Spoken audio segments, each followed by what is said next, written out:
and welcome to Friday Friends. I'm Amanda. And I'm Carly, and we're Next Chapter Home Team.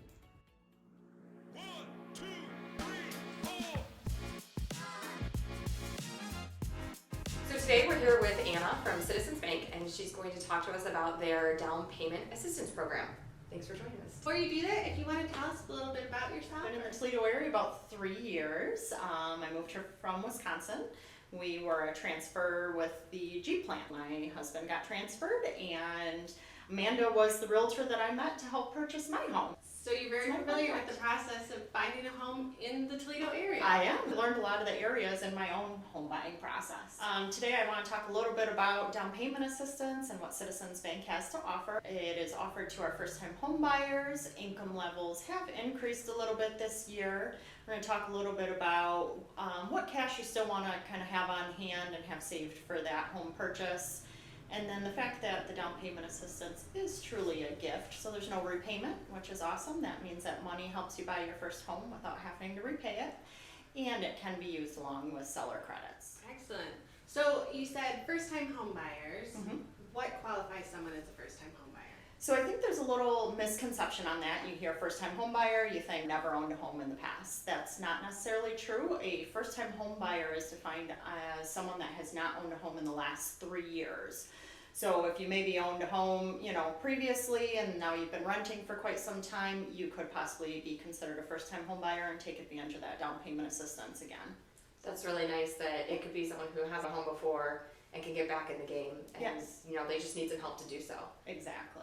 And what about income limits? What you said those have increased. That's also good Yes, news. income limits this year have increased. A lot of times people think when they're trying to apply for any type of assistance or down payment assistance that you really got to be in the lower income category, and that's not necessarily true. Some of it is based on property location. With us, our down payment assistance is based on the median income for the area. So we take a look at the property address, evaluate what that median income is, and then you have to be within 80% of that median income. Just kind of an example, most areas around here you're looking at around about $69,800. So if your income is below that amount, then that would qualify you as kind of a moderate income buyer.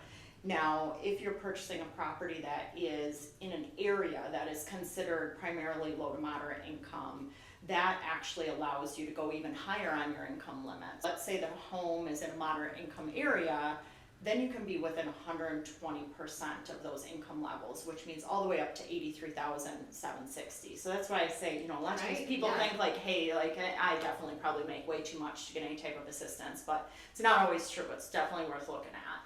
And are these single incomes or are they double incomes? What if you've got a couple who, is that for both So or one? that's a great question, and that's what's kind of unique about Citizens Down Payment Assistance is most of the time when you're applying for those down payment assistance, it's going to be looked at as a household income. Whether they're on the loan, not on the loan, it's still a household income level.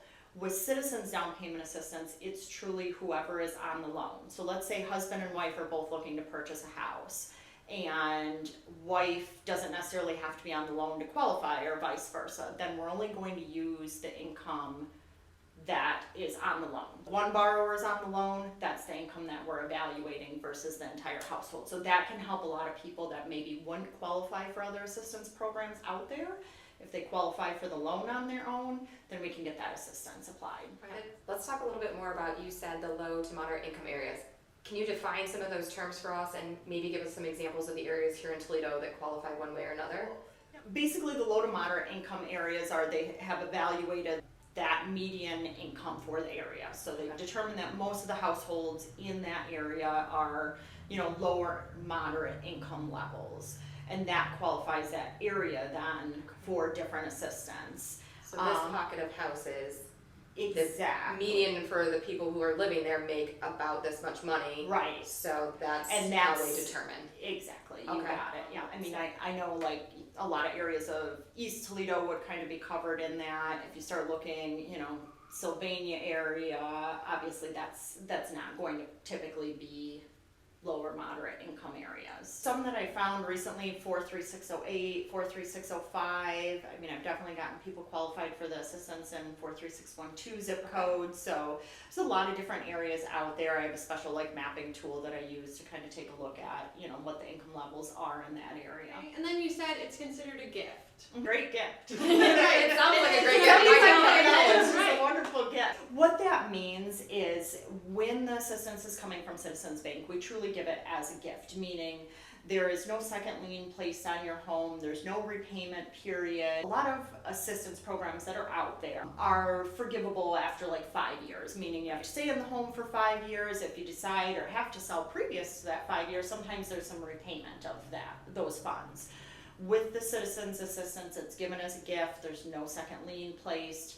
Those funds are completely forgiven after day one, really. No So, time I mean, frame. if you buy your first home and a year from now you get relocated for work or have to move or sell, you don't have to worry that $7,500 has to be given back. Just know that you won't be a first-time home buyer for 3 years. Sure. Again. So You can't get it again for yeah, 3 more can't years. get it again. Yeah. So does that mean they need any cash? Yes, that's a great question, and I'm glad you brought that up.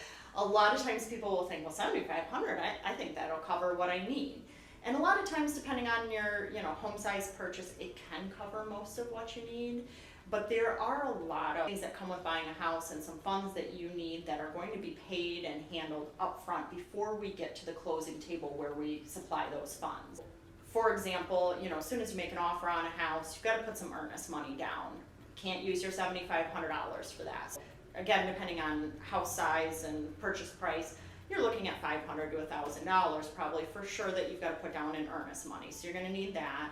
You have to pay the bank to get the appraisal done on the property. That's typically about $500. So you want to make sure that you've got those funds set aside. And then more than likely you want to get some home inspections done on the property, and that comes out of pocket as well. I always tell people, if you're thinking about buying a home, it's a good idea to at least save a couple $1,000s, and it never hurts to have extra money in the bank. Like when we go to underwriting and have a loan reviewed, it's going to make a stronger loan file if it shows that you've been able to save some funds. Even if you're not going to use them all, if they're sitting there, it's great to have them. Like you said, the upfront costs you can't go for.